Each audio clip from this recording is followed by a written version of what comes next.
नमस्कार, तुम्हा सर्वांचे रेश्माज किचनमध्ये मी रेश्मा खूप स्वागत करत आहे।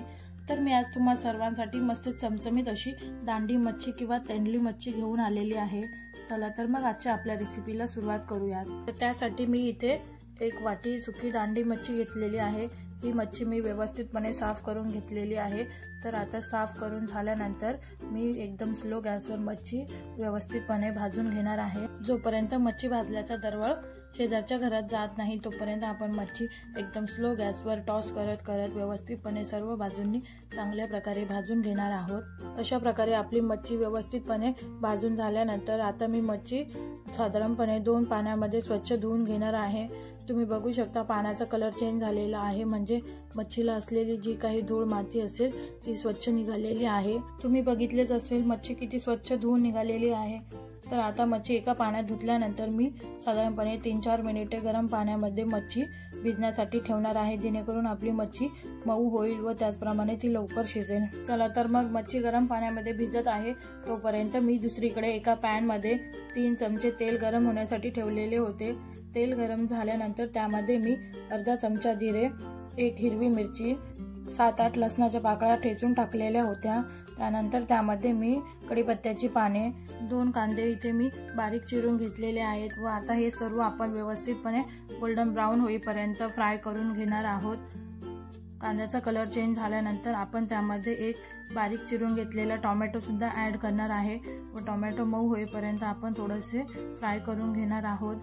त्यानंतर इथे मी अर्धा चमचा हळद, 1 चमचा लाल तिखट, 1 चमचा धना पावडर ऍड केल्यानंतर त्यामध्ये मी 1 चमचा किचन किंग मसाला ऍड केलेला आहे आणि त्यानंतर मी इथे 1 चमचा काश्मीरी रेड चिली पावडरचा यूज केलेला आहे। काश्मीरी रेड चिली पावडर टाकल्यानंतर त्यामध्ये मी साधारणपणे 3 कोकम ऍड केलेले आहेत।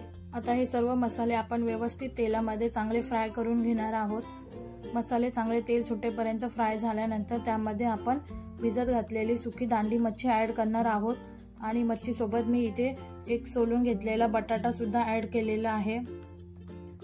बटाट्याने चांगली टेस्ट येते भाजीला, परंतु हा ऑप्शनल आहे, तुम्हाला नसेल आवडत तर तुम्ही तो स्किप सुद्धा करू शकता। बटाटा ऍड केल्यानंतर त्यामध्ये मी आता चवीप्रमाणे मीठ टाकून घेणार आहे व पुन्हा एकदा सर्व भाजी व्यवस्थितपणे मिक्स करून घेणार आहे। भाजीमध्ये पाणी ऍड करण्या अगोदर मी झाकण ठेवून भाजी साधारणपणे 1 ते 2 मिनिटे तशीच वाफवून घेणार आहे। झाकण ठेवून एक वाफ काढून घेतल्यानंतर या सुक्या मच्छीमध्ये मी आता गरम करून घेतलेले पाणी ऍड करणार आहे। तर इथे मी साधारणपणे 1 ते 1.5 ग्लास पाणी ऍड केलेले आहे। तुम्ही पाण्याची क्वांटिटी तुमच्या अकॉर्डिंग ऍडजस्ट करू शकता। तुम्हाला जास्त रस्सा हवा असेल तर तुम्ही त्यामध्ये जास्त पाणी ऍड करू शकता। तर अशा प्रकारे पाणी ऍड केल्यानंतर पुन्हा एकदा आपण झाकण ठेवून मच्छी एकदम मीडियम गॅसवर चांगली शिजवून घेणार आहोत। अशा प्रकारे आपली चमचमीत गरमागरम दांडी मच्छी तयार झालेली आहे।